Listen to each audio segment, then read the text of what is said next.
Hello दोस्तों, मैं Praveen sir, bright coaching के यूट्यूब चैनल पर आपका एक बार फिर से स्वागत है।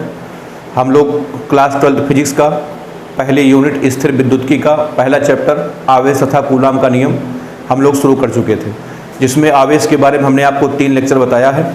ठीक है, अब उस 3 लेक्चर में हमने आपको क्या क्या पढ़ाया एक बार फिर से हम आपको रिपीट कर दें, तब उसके बाद फिर हम लोग आगे बढ़ते हैं। देखें आवेश के बारे में हमने आपको क्या क्या पढ़ाया है, एक एक करके आप ध्यान से देखें। उम्मीद है सारी बातें आपको याद होंगी।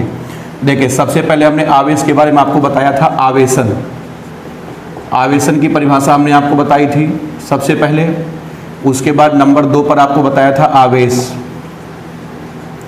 उसके बाद नंबर 3 पर हमने आपको बताया था आवेश के मात्रक। याद होगा आपको, आवेश के 6 मात्रक हमने आपको बताए थे।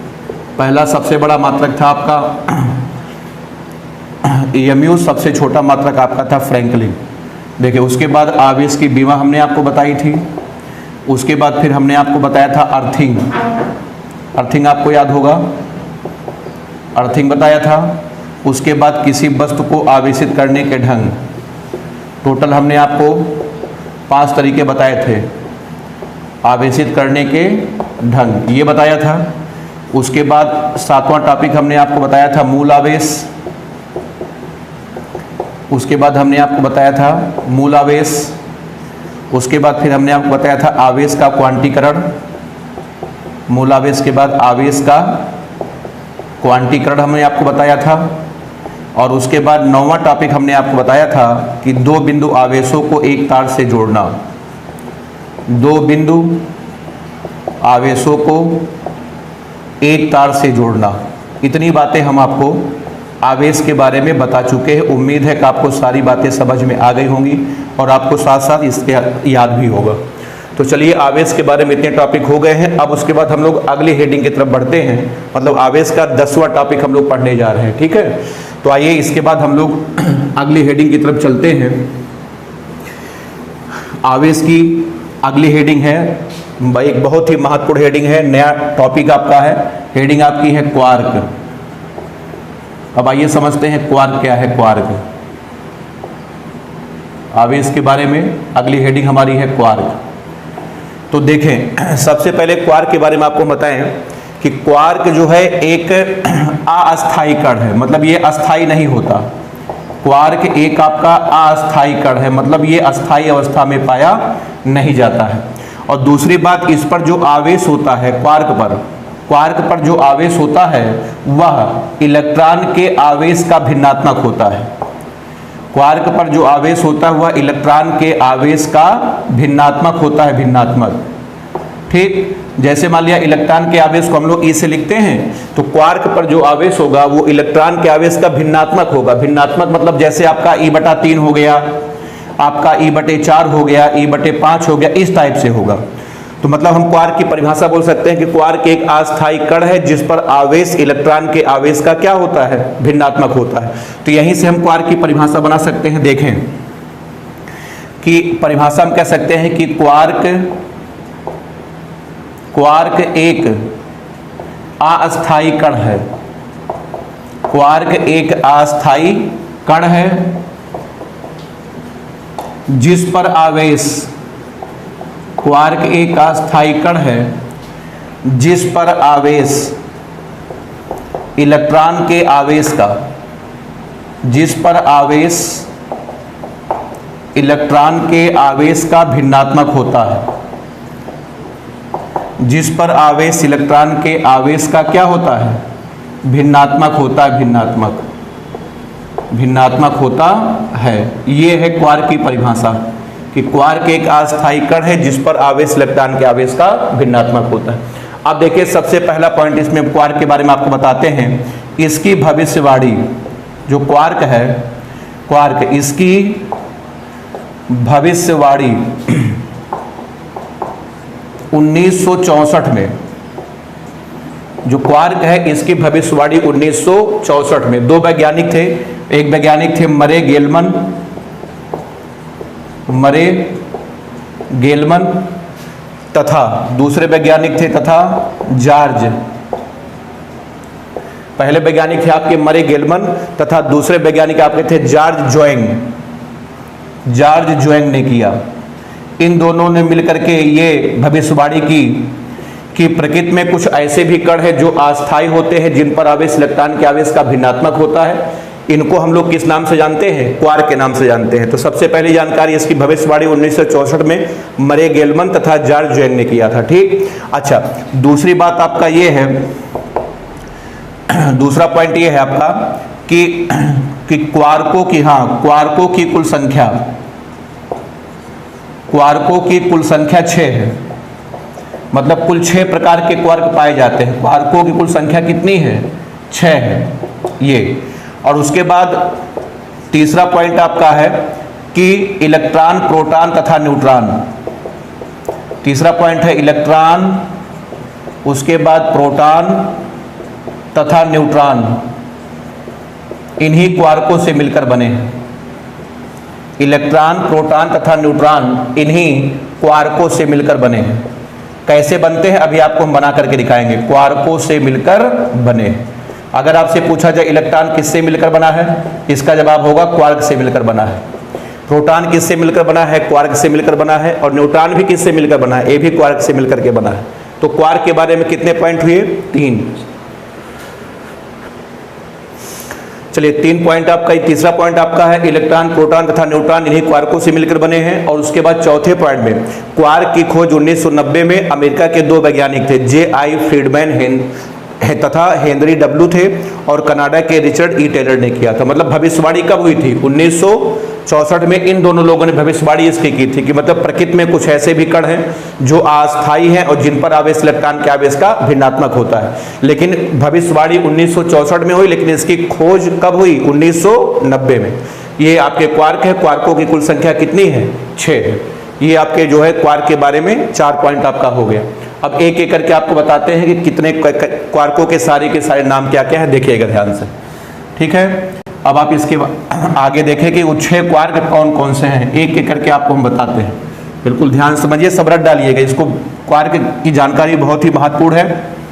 देखें, क्वार्क 4 पॉइंट हो गए थे। अब उसके बाद देखिए 5वें पॉइंट में बात करते हैं, हम लोग पॉइंट वाइज बात करते हैं कि 5वें पॉइंट में देखिए क्वार्कों के क्या क्या नाम है, ध्यान से बिल्कुल समझिएगा। देखें, सबसे पहला क्वार्क आपका होता है अप। पहला क्वार्क आपका है अप। उसके बाद दूसरा क्वार्क आपका है डाउन। उसके बाद तीसरे का नाम है चार्म। उसके बाद चौथा क्वार्क है स्ट्रेंज। उसके बाद अगले का नाम है टॉप। और उसके बाद सबसे लास्ट का नाम है बॉटम। ये आपके 6 प्रकार के क्वार्क हैं। क्वार्कों के नाम है, इसका कुछ मीनिंग कुछ होती नहीं है। जैसे आप पूछेंगे अप माने क्या होता है, आपका मतलब कुछ नहीं, अप केवल नाम है बस। Up, down, charm, strange, top और बॉटम, ये आपके 6 प्रकार के क्वार्क हैं। अस्थायी है, इन पर आवेश इलेक्ट्रॉन के आवेश का भिन्नात्मक होता है। अब देखें, जो अप होता है इसका प्रतीक होता है, सिंबल होता है स्मॉल यू। इसका प्रतीक होता है स्मॉल डी। इसका प्रतीक होता है स्मॉल सी। इसका प्रतीक होता है स्मॉल एस। इसका प्रतीक होता है स्मॉल टी। और इसका प्रतीक होता है स्मॉल बी। ये आपके हो गए 6 क्वार्क। सॉरी, अब देखें किस पर कितना आवेश होता है, आपको बताते हैं। ये जो आपका अप है, इस पर आवेश होता है +2e/3। ई तो आप समझ रहे होंगे, ई इलेक्ट्रॉन का आवेश होता है। चार्म पर भी आपका आवेश होता है +2e/3। और उसके बाद ये आपका जो टॉप है, इस पर भी आवेश होता है +2e/3।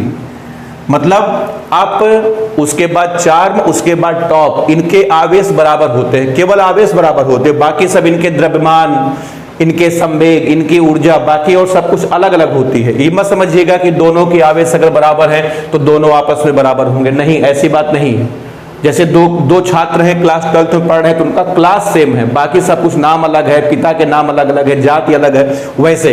ठीक है, ये इत्तेफाक है, संजोग है कि तीनों के आवेश बराबर है, लेकिन तीनों अलग अलग चीजें हैं। तीनों के द्रव्यमान, तीनों की ऊर्जा, तीनों के संवेग, बाकी सब अलग अलग है। अब देखें डाउन में, डाउन का आवेश होता है -e/3। ई जो है इलेक्ट्रॉन का आवेश है। स्ट्रेंज का भी आवेश होता है -e/3। और आपका जो बॉटम है, इसका भी आवेश होता है -e/3। ये आपके जो है 6 प्रकार के क्वार्क हैं। 6 प्रकार के आपके क्वार्क हैं, सबका प्रतीक हमने लिख दिया है और सबका जो है आवेश हमने लिख दिया। इसको आप कायदे से नोट कर डालिए बढ़िया से। ये आपके 6 प्रकार के क्वार्क हैं।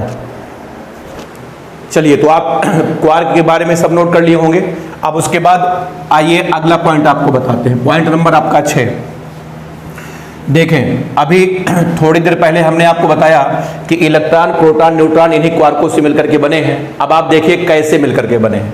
तो चलिए, नंबर 6 में हम लोग हेडिंग लिखते हैं इलेक्ट्रॉन का बनना। अब आइए आज हम लोग मिलकर के इलेक्ट्रॉन बनाते हैं। इलेक्ट्रॉन कैसे बनता है, इलेक्ट्रॉन का बनना। तो देखिए इलेक्ट्रॉन कैसे बनता है। आपको पता होगा इलेक्ट्रॉन पर जो आवेश होता है वो माइनस ही होता है। तो माइनस ही देखिए कैसे आता है, आपको बताते हैं। माइनस ही आपका आता है -e/3, -e/3, -e/3। जब आप तीनों को जोड़ डालेंगे, इन तीनों को जोड़ेंगे, कितना आ जाएगा, -e आ जाएगा। ये जो -e/3 है ये आपका जो है डाउन क्वार्क है, डाउन। ये भी आपका डाउन है, ये भी आपका डाउन है, ध्यान रखिएगा। -e/3 जो आवेश है किस क्वार्क का है, वैसे तो 3 क्वार्क का है, डाउन का भी है, उसके बाद स्ट्रेंज का भी है, बॉटम का भी है, लेकिन यहां पर डाउन लिया जा रहा है। क्यों? क्योंकि जब यहां पर हम डाउन रखेंगे तभी तीनों का योग इलेक्ट्रॉन के, तब सब कुछ बराबर आ जाएगा। डाउन रखने पर आवेश भी बराबर होगा, द्रव्यमान भी बराबर होगा, संवेग भी बराबर होगा, मतलब सब कुछ बराबर हो जाएगा। इसलिए यहां पर केवल डाउन रखा गया है। तो अब तीनों को जब जोड़ देंगे कितना आ जाएगा, -e के बराबर आ जाएगा। इसका मतलब इलेक्ट्रॉन किससे मिलकर बना है, 3 डाउन क्वार्क से मिलकर के बना है। इसे आपको हमेशा याद रखना है, ठीक। तो हम यहां पर नीचे लिखेंगे इलेक्ट्रॉन। अब हम नीचे लिख सकते हैं electron 3 down quark, 3 down quark से मिलकर बना है। इलेक्ट्रॉन 3 डाउन क्वार्क से मिलकर बना है। ये था आपका इलेक्ट्रॉन का बनना। चलिए अब आइए आपको हम बताते हैं प्रोटॉन का बनना। आइए प्रोटॉन बनाया जाए। प्रोटॉन कैसे बनता है, अब आप ध्यान से देखें। तो आपको पता होगा प्रोटॉन का जो आवेश होता है इलेक्ट्रॉन के आवेश के बराबर, लेकिन प्लस होता है, ठीक। तो देखिए प्रोटॉन का जो आवेश होता है प्लस ही होता है। अब देखिए प्लस ही कैसे आता है, आपको हम दिखाते हैं। प्लस ही आपका आएगा +2e/3, उसके बाद प्लस आपका आ जाएगा 2e/3, उसके बाद आपका आ जाएगा -e/3। अब आप तीनों को जोड़िए। जब आप तीनों को जोड़ेंगे तो इनका योगफल कितना आ जाएगा, +e के बराबर आ जाएगा। अब सुनिए, ये जो +2e/3 है ये आपका अप क्वार्क है, ये भी आपका अप क्वार्क है, ये भी आपका डाउन क्वार्क है। ध्यान रखिएगा यहां पर अप लिया जा रहा है। क्यों? क्योंकि यहां पर अप रखने पर, डाउन रखने पर जब रखेंगे तभी सब कुछ बराबर आएगा। केवल आवेश को ही बराबर नहीं करना है, द्रव्यमान को भी बराबर करना है। तो यहां पर अप 2 अप 1 डाउन रखने पर सब कुछ बराबर आया। तो हम यहां से कह सकते हैं प्रोटॉन किससे मिलकर बना है, प्रोटॉन बना है 2 अप और 1 डाउन। इसी बात को यहां पर हम लिखेंगे, हम कह सकते हैं प्रोटॉन 2 अप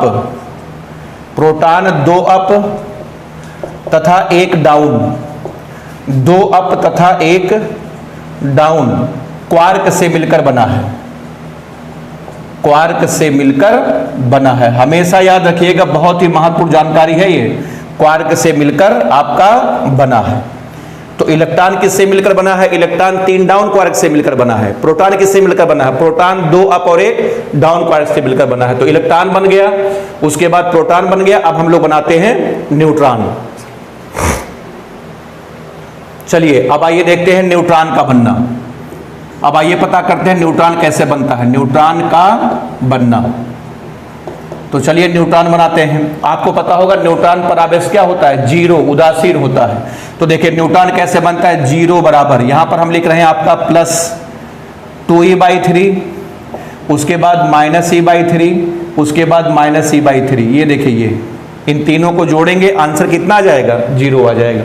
ये जो आपका +2e/3 है ये आपका अप है और ये दोनों आपके डाउन क्वार्क है। ध्यान रखिएगा, पहला वाला अप है और दोनों क्या है, डाउन है।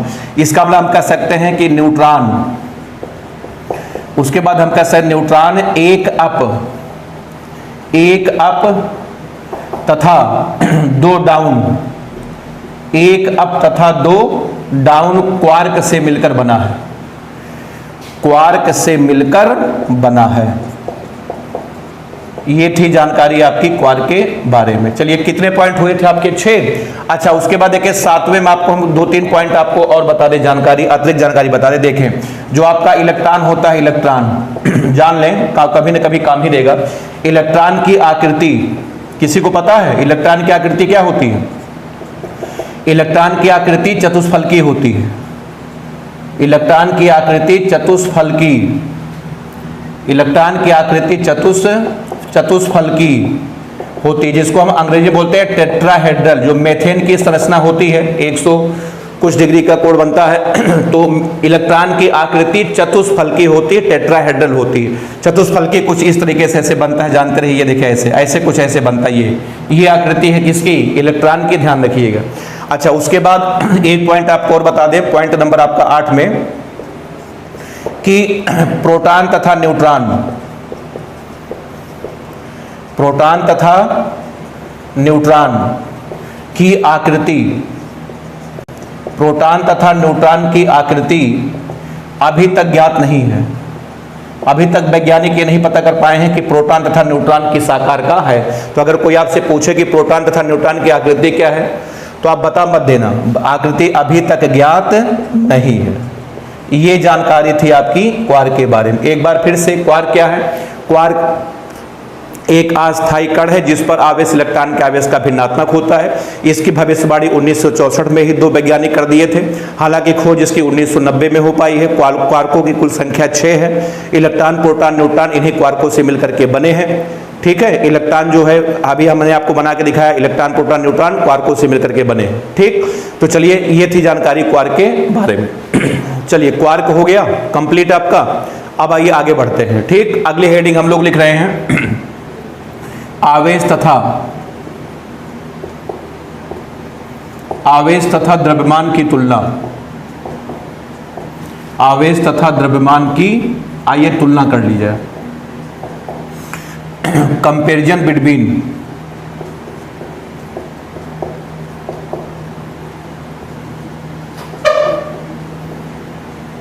Comparison between charge and mass. आइए देखा जाए कि आवेश और द्रव्यमान में क्या क्या तुलनाएं हो सकती हैं। ठीक, तो चलिए एक एक करके देखते हैं कि क्या क्या तुलना है आवेश तथा द्रव्यमान में। देखें, इधर हमने लिख दिया आपका आवेश और इधर हमने लिख दिया आपका द्रव्यमान। चलिए दोनों में तुलना देखें। सबसे पहले तुलना तो बहुत सिंपल है। देखें, सबसे पहली तुलना तो आपकी है कि आवेश को हम लोग क्यू से लिखते हैं। आवेश को किससे लिखते हैं? आवेश को हम लोग क्यू से लिखते हैं। और इसमें आपका नंबर 1 होगा कि जबकि द्रव्यमान को हम लोग किससे लिखते हैं? द्रव्यमान को हम लोग स्मॉल एम से लिखते हैं। ये तो पहले बहुत ही आसान सी बात है कि आवेश को क्यू से लिखते हैं और द्रव्यमान को किससे लिखते हैं? स्मॉल एम से लिखते हैं। ठीक, अच्छा, उसके बाद देखिए दूसरी तुलना। देखिए दूसरी तुलना आपकी है कि आवेश व्युत्पन्न राशि है। बताया था हमने आवेश के गुण में, याद होगा। आवेश कौन सी राशि है? आवेश आपकी व्युत्पन्न राशि है, व्युत्पन्न। ये लेकिन द्रव्यमान के बारे में तो आपको बताने की आवश्यकता है नहीं। द्रव्यमान कौन सी राशि है? द्रव्यमान आपकी मूल राशि है। आवेश व्युत्पन्न राशि है, जबकि द्रव्यमान कौन सी राशि है? द्रव्यमान आपकी मूल राशि है। देखें, तीसरी तुलना आपकी ये है कि आवेश का मात्रक कूलाम होता है। आवेश का मात्रक कूलाम है, पता होगा आपको, बताया था हमने। आवेश का मात्रक क्या है? कूलाम है। जबकि द्रव्यमान का मात्रक किलोग्राम है। द्रव्यमान का मात्रक क्या है? किलोग्राम है। चलिए कितनी तुलना हुई? 3। चौथा देखें, चौथा आपका यह है कि बिना द्रव्यमान के, ध्यान देना, बिना द्रव्यमान के आवेश नहीं हो सकता। बिना द्रव्यमान के आवेश नहीं हो सकता। मतलब आवेश वही होगा जहां पर द्रव्यमान हो। बिना द्रव्यमान के कभी आवेश नहीं हो सकता है। लेकिन जबकि यहां पर मैं लिख रहा हूं कि जबकि बिना आवेश के द्रव्यमान हो सकता है। जबकि बिना आवेश के द्रव्यमान हो सकता है, बिना आवेश के द्रव्यमान हो सकता है। जैसे देखिए दुनिया में जितनी वस्तुएं, सभी वस्तुएं उदासीन होती हैं, सभी हर वस्तु पर आवेश की मात्रा 0 होती है। क्यों? क्योंकि हर वस्तु के नाभिक में जितने प्रोटॉन होते हैं, बाहरी कक्षा में उतने ही इलेक्ट्रॉन होते हैं। तो नाभिक में जितना प्लस है, कक्षा में उतना ही माइनस है, प्लस माइनस हो जाता है 0। तो दुनिया में जितने भी वस्तुएं हैं, हर वस्तु पर किसी भी वस्तु पर आवेश नहीं होता है, लेकिन सबके अंदर द्रव्यमान रहता है। तो बिना आवेश के द्रव्यमान हो सकता है। कितने पॉइंट हुए आपके? 4। उसके बाद देखिए 5वां पॉइंट आपका ये है कि आवेश का मान नेगेटिव हो सकता है। आवेश का मान नेगेटिव हो सकता है। देखा होगा आपने, आवेश 2 प्रकार का होता है, एक प्लस होता है, दूसरा माइनस होता है। तो यहां पर हम कह सकते हैं जबकि, यहां पर हम कह सकते हैं लेकिन द्रव्यमान कभी भी नेगेटिव, द्रव्यमान कभी भी नेगेटिव नहीं हो सकता। द्रव्यमान का मान हमेशा पॉजिटिव होता है, ध्यान रखिएगा। द्रव्यमान बताओ कभी भी नेगेटिव नहीं हो सकता। उसके बाद देखिए नंबर 6, छठा पॉइंट है आवेश का मान शून्य हो सकता है। छठा पॉइंट है आवेश का मान शून्य हो सकता है। किसी भी वस्तु पर आवेश शून्य हो सकता है, लेकिन द्रव्यमान कभी भी 0 नहीं हो सकता। जबकि हम कह सकते हैं कि द्रव्यमान का मान कभी भी शून्य नहीं हो सकता। द्रव्यमान का मान कभी भी शून्य नहीं हो सकता, नहीं हो सकता। कितने पॉइंट हो गए आपके? देखिए 6। पहला पॉइंट, आवेश को क्यू से लिखते हैं जबकि द्रव्यमान को एम से लिखते हैं। दूसरा, आवेश आपकी व्युत्पन्न राशि है जबकि द्रव्यमान आपकी मूल राशि है। तीसरा, आवेश का मात्रक कूलाम होता है जबकि द्रव्यमान का मात्रक किलोग्राम होता है। चौथा, बिना द्रव्यमान के आवेश नहीं हो सकता, लेकिन बिना आवेश के द्रव्यमान हो सकता है। पांचवा, आवेश का मान नेगेटिव हो सकता है जबकि द्रव्यमान का मान कभी भी नेगेटिव नहीं हो सकता। अगला, आवेश का मान शून्य हो सकता है जबकि द्रव्यमान का मान कभी भी शून्य नहीं हो सकता। तो कितने तुलना हो गई आपकी? 6। तो 6 पॉइंट आपके हो गए। अब आप उसके बाद 7वां देखें पॉइंट नंबर आपका 7। 7वां ये है कि आवेश का मान गति पर निर्भर नहीं करता। आवेश का मान, हमने आपको आवेश के गुण में पॉइंट बताया था, आवेश का मान किस पर? गति पर निर्भर नहीं करता। याद होगा हमने बताया था, निर्भर नहीं करता। ठीक, आवेश का जो मान है वो गति पर निर्भर नहीं करता। अब द्रव्यमान के बारे में आप देखिए, जबकि द्रव्यमान का मान गति पर निर्भर करता है। द्रव्यमान का मान गति पर निर्भर करता है। ठीक, कैसे निर्भर करता है आपको हम बताते हैं। वेग बढ़ने से द्रव्यमान बढ़ता जाता है। वेग बढ़ने से द्रव्यमान बढ़ता जाता है। कैसे बढ़ता जाता है? देखिए एक सूत्र आइंस्टीन ने दिया था।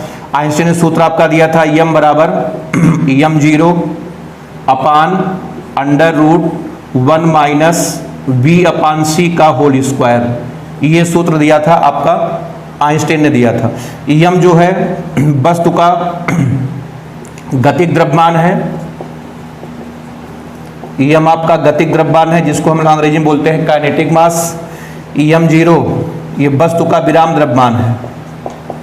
वस्तु का विराम द्रव्यमान है जिसको हम लोग बोलते हैं स्टैटिक मास। उसके बाद v जो है वस्तु का वेग है। v वस्तु का वेग है और c जो है प्रकाश की चाल है। c प्रकाश की चाल है। इसका मान आपको पता होगा 3 गुणे 10⁸ मीटर पर सेकंड। ठीक, ये है आइंस्टीन का सूत्र। अब आप इस सूत्र से देखें ध्यान से कि जैसे जैसे वस्तु का वेग बढ़ेगा, v का मान बढ़ेगा, तो v अगर ज्यादा होगा तो ये चीज ज्यादा होगी, और जब एक में से ज्यादा घटेगा तो हर इसका बहुत कम आएगा, और जब कम आएगा तो ये चीज अपने आप क्या हो जाएगी? ज्यादा हो जाएगी। तो यही बात हमने लिखा कि वेग बढ़ने से द्रव्यमान बढ़ता जाता है। तो कितने पॉइंट आपके हो गए? 7 पॉइंट आपके हो गए कि आवेश का मान गति पर निर्भर नहीं करता, जबकि द्रव्यमान का मान गति पर निर्भर करता है, वेग बढ़ने से द्रव्यमान बढ़ता जाता है। कैसे? इस सूत्र से आपके सामने है, v का मान बढ़ाएंगे तो ये चीज आपकी ज्यादा होगी, और जब एक में से ज्यादा घटेगा तो हर इसका अपने आप कम हो जाएगा, जब ये कम हो जाएगा तो इसका मान ज्यादा हो जाएगा। तो कितनी तुलना हो गई आपकी? 7 तुलना आपकी हो गई। ठीक, अब आप उसके बाद देखें 8वीं तुलना। इसके बाद देखें आवेश तथा द्रव्यमान के बारे में 8वीं तुलना देखें। 8वीं, तो 8वां पॉइंट आपका यह है कि आवेश का क्वांटीकरण संभव है। आवेश का क्वांटीकरण हमने आपको पढ़ाया है, आवेश का क्वांटीकरण संभव है। ठीक, लेकिन यहां पर हम कह सकते हैं जबकि द्रव्यमान का क्वांटीकरण संभव नहीं है।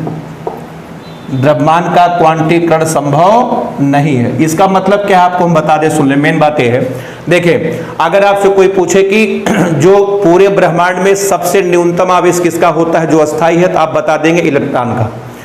ठीक है, मतलब पूरे ब्रह्मांड में सबसे छोटा आवेश इलेक्ट्रॉन का होता है, अस्थायी होता, आप इसको बता देंगे। लेकिन अगर आपसे कोई पूछे कि बताइए पूरे ब्रह्मांड में सबसे छोटा द्रव्यमान किसका होता है, तो ये आप नहीं बता पाएंगे कि अभी तक ज्ञात नहीं है। तो यही पॉइंट यहां पर हमने लिखा है कि आवेश का क्वांटीकरण संभव है जबकि द्रव्यमान का क्वांटीकरण संभव नहीं है। कितने पॉइंट हो गए? 7। उसके बाद देखिए 8वां।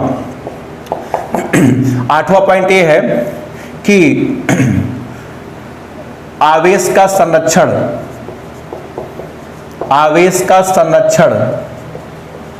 संभव है।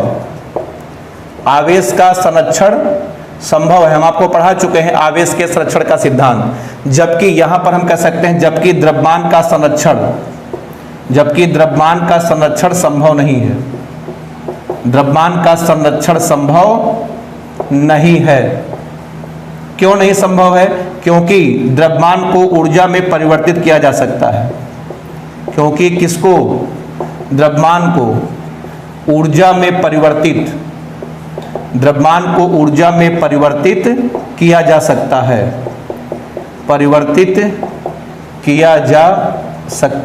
है। ठीक, मतलब आवेश का संरक्षण संभव है लेकिन द्रव्यमान का संरक्षण संभव नहीं है। उसके बाद देखिए पॉइंट नंबर 9 में हम कह सकते हैं कि समस्त ब्रह्मांड का कुल आवेश नियत रहता है। समस्त ब्रह्मांड का कुल आवेश नियत रहता है। ठीक, और इसमें कह सकते हैं जबकि समस्त ब्रह्मांड का कुल द्रव्यमान, जबकि हम कह सकते हैं समस्त ब्रह्मांड का कुल द्रव्यमान नियत नहीं रहता। कुल द्रव्यमान नियत नहीं रहता। ये थी तुलना आवेश तथा द्रव्यमान के बीच में। कितने पॉइंट आपके हो गए? 9 पॉइंट हमने आपको बताए। चलिए, आवेश तथा द्रव्यमान की तुलना हो गई। अब आइए, अभी तक जो है इतने टॉपिक हम लोग पढ़ चुके हैं लेकिन चैप्टर में भी कोई सूत्र नहीं मिला। अब जाकर के आपको चैप्टर में पहला सूत्र मिलने जा रहा है जिस पर ठीक है प्रश्नावली में न्यूमेरिकल बनेंगे। अब आइए देखते हैं, अगली हेडिंग है किसी वस्तु पर आवेश की गणना। अगली हेडिंग हम लोग पढ़ने जा रहे हैं किसी वस्तु पर आवेश की गणना। किसी वस्तु पर आवेश की गणना। ठीक, चलिए देखें, आपको पता होगा किसी वस्तु पर आवेश तब आता है जब या तो इलेक्ट्रॉन निकल जाते हैं या तो वस्तु पर इलेक्ट्रॉन आ जाते हैं। अगर वस्तु से इलेक्ट्रॉन निकलेंगे तो वस्तु पर धनावेश आएगा, अगर इलेक्ट्रॉन आएंगे तो वस्तु पर ऋणावेश आएगा। ठीक, तो चलिए हम मान लेते हैं कि माना कोई वस्तु है हमारे पास, ये देखें माना कोई वस्तु है, इसमें हमने मान लिया इलेक्ट्रॉन की जो अधिकता है या कमी है, माना इस पर यन इलेक्ट्रॉन की कमी या अधिकता है, कुछ भी मान लें। अगर इलेक्ट्रॉन की कमी होगी तो इस पर धनावेश आएगा, अगर अधिकता होगी तो ऋणावेश आएगा।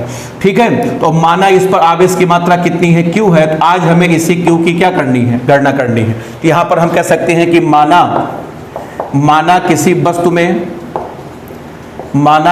वस्तु पर यन इलेक्ट्रॉन की, माना किसी वस्तु पर यन इलेक्ट्रॉन की अधिकता तथा उस पर आवेश की मात्रा Q है, तथा उस पर आवेश की मात्रा कितनी है? Q है तो हमें Q की गणना करनी है, तो हमें Q की गणना करनी है।